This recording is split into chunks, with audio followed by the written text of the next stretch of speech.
بسم اللہ الرحمن الرحیم۔ السلام علیکم ورحمۃ اللہ وبرکاتہ۔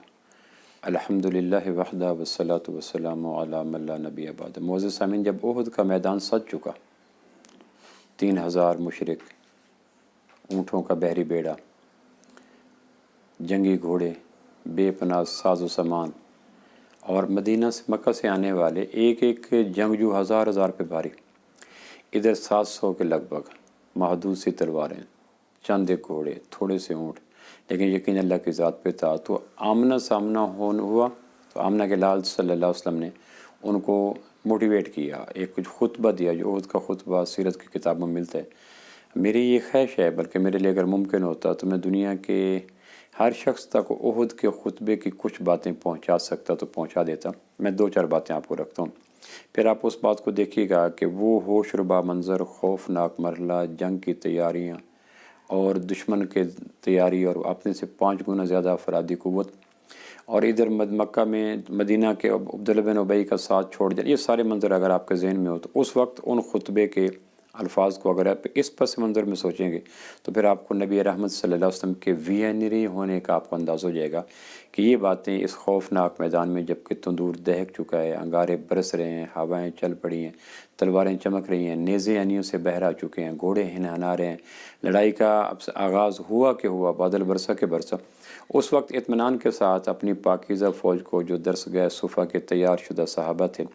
ایمان و یقین کی چاندنی جن کے اندر اتری ہوئی تھی، روئیں روئیں کے اندر اللہ کی ذات کا بے پایہ یقین تھا، ان کو خطبہ دیا۔ اس کی 2-4 باتیں میں آپ کے سامنے رکھتا ہوں، آپ ذرا اس پہ غور کیجئے گا، اور پھر چونکہ اس وقت مسلمان ہر وقت احد میں ہوتا ہے۔ حسب الناس ان یترکوا ان یقولوا آمنا وهم لا یفتنون، جو سورہ عنکبوت کی دوسری آیت میں آتا ہے۔ تو ہم عرصہ امتحان میں ہیں، دنیا میں ہر شخص امتحان میں ہے، وہ تاجر تجارت کے روپ میں امتحان میں ہے کہ صحیح تولتا ہے یا کم تولتا ہے، ملازم ملازمت کے روپ کے امتحان میں ہے کہ وقت دیتا ہے، رشوت لیتا ہے، کام کرتا ہے نہیں کرتا، جوان جوانی کے روپ میں امتحان میں ہے کہ اللہ کی دی توانائی کی طاقت کو، بے پایہ قدرتوں کو کیا کر۔ تو ہم عرصہ امتحان میں ہیں۔ احد ہر وقت دنیا میں جاری و ساری رہتا ہے کسی نہ کسی روپ میں۔ احد کا منظر تو اب ہم سوچیں کہ وہ اگر احد کا منظر اب بھی ہے، میرے اوپر ہے، میری ذات پہ ہے، میری کیفیات پہ ہے، میرے احساسات پہ ہے، تو وہ خطبہ میرے لیے بڑا ضروری ہے۔ سب سے پہلی بات جو آپ نے اپنے صحابہ کی طرف رخ انور کر کے فرمائی وہ یہ تھا، اللہ ان کا ساتھی ہوتا ہے جو اللہ کے فرما بردار ہوتے ہیں۔ چونکہ یہ یقین تھا کہ اللہ ساتھ ہوگا تو کام بنے گا، اللہ کا ساتھ ہونا فتح کی سب سے بڑی نشانی ہے۔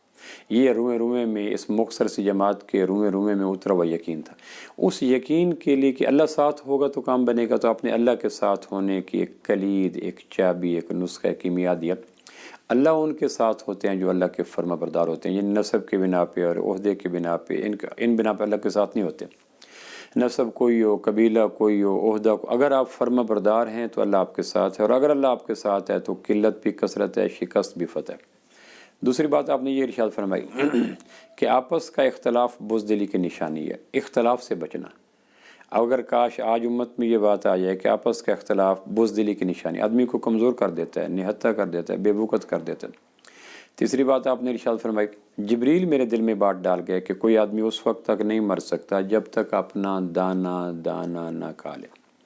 یعنی مجاہدین کے دلوں سے خوف نکالا کہ اگر آپ کا دانہ کائنات کی خلا فضا میں ختم ہو چکا ہے تو دشمن ہو نہ ہو آپ فوت ہو جائیں گے۔ کتنے لوگ ہیں جو اپنے کاروں میں فوت ہو جاتے ہیں، اے سی روم میں فوت ہو جاتے ہیں۔ قدرت اللہ شاہ ایک مہم پہ جانے لگا تو لکھتا ہے کہ میں ہچکچا رہا تھا کہ وہ مہم موت کے مترادف تھی، اس میں 70% موت یقینی تھی، 30% بچنے کا امکان تھا۔ میں سوچ رہا تھا اپنے پیرس کی بات کرتے ہیں غالباً یا کسی جگہ کی، تو کہنے لگے میں اپنے مکان میں بیٹھا تھا تو سامنے حادثہ ہوا روڈ کے اوپر، 4 آدمی یا 2 آدمی ایکسپائر ہو گئے۔ تو میں نے کہا جہاں میں جا رہا ہوں اگر وہاں موت ہے تو پیرس کے مین روڈ پہ بھی تو موت آ چکی ہے۔ تو آپ نے ارشاد فرمایا کہ دیکھو جبریل میرے دل میں بات ڈال گیا کہ کوئی آدمی اس وقت تک موت کا جام نہیں پی سکتا جب تک اس کا دانہ دانہ کھا نہ لے۔ اب یہ یقین اتر جائے تو آدمی کتنا قوی ہو جاتا ہے، بلبل کے سینے میں چیتے کا یا شاہین کا جگر آ جاتا ہے، آدمی توانا ہو جاتا ہے، افق در افق پھیل جاتا ہے، آدمی کے حصیں بیدار ہو جاتی ہیں، آدمی اپنے آپ کو کثیر ہو کے بھی قلیل سمجھتا ہے، اقلیت ہو کے بھی اکثریت سمجھنے لگ جاتا ہے۔ پھر آپ فرمایا رزق کے حصول میں بہتر طریقوں کا استعمال کرو، یعنی مسنون طریقوں کو استعمال کرو، غیر مسنون طریقے رزق کے حصول میں استعمال نہ کرو۔ اگر رزق دیر سے آنا شروع ہو جائے تو اس کا مقصد یہ نہیں ہے کہ تم حرام طریقوں کی طرف چل پڑو۔ کتنا خوبصورت ہمارے غنیمت کے حوالے سے یا رزق کے حوالے سے کہ اگر تمہارا رزق جو مقدر ہے وہ تم تک پہنچے گا، لیکن اگر وہ رزق دیر سے آ رہا ہے تو رزق کی دیر تمہیں نافرمانی پہ مادہ نہ کر دے۔ اور آخری بات عرض کر دے تو بے شمار باتیں تھیں کہ مسلمان کے لیے ایسا ہے جیسے جسم کے لیے سر ہوتا ہے۔ آپ جانتے ہیں سر میں درد ہو تو پورا جسم نڈھال ہو جاتا ہے۔ دنیا میں ہر شخص مور اور لیس زندگی کے کسی نہ کسی مرحلے پہ کبھی نہ کبھی سر درد کا شکار ہو جاتا ہے۔ سر گراں ہو جائے، سر درد ہو جائے تو پھر چونکہ سر ایک ہیڈ آفس ہے، وہاں سے مین سگنل آتے ہیں، پورے جسم کو جو بھی پیغام رسانی آتی ہے وہ سر کے ذریعے آتی ہے، سر بوجھل ہو جائے۔ اب فرمایا ایک مسلمان دوسرے مسلمان کے ساتھ ایسے ہے جیسے جسم کے ساتھ سر ہوتا ہے، سر کی حفاظت کرو۔ ناظرین، اگر ہم خطبہ حجۃ یہ جو خطبہ احد ہے اس کا اگر ہم مطالعہ کریں تو اس میں بے شمار جہتیں اور رنگ اور منظر اور قوس قزح نکلتے ہیں، اور امت کے لیے بے شمار رہنما اصول نکلتے ہیں، جس میں نے 2-4 باتیں ایسے اختصار وقت کے پیش نظر آپ کے سامنے عرض کی کہ رزق حلال کے بارے میں، طاقت کے بارے میں، اللہ کی اطاعت کے بارے میں، فرمانبرداری کے بارے میں، اور مسلمان کے ساتھ تعلق کے بارے میں جو آپ نے ارشاد فرمایا۔ کاش اس دور میں جب کہ ہم حالت جہاد میں ہیں، عرصہ امتحان میں ہیں، ہم محشر کے اندر چل رہے ہیں، اگر احد کے خطیب کے خطبے کے یہ مندرجات اور یہ ارشادات ہمارے سامنے ہوں تو یقین جانے زندگی گزارنا آسان ہو جائے، اور شیطان کے ساتھ جو ایک حالت جنگ میں اس میں اللہ فتح کے امکان پیدا کر دے۔ السلام علیکم ورحمۃ اللہ وبرکاتہ۔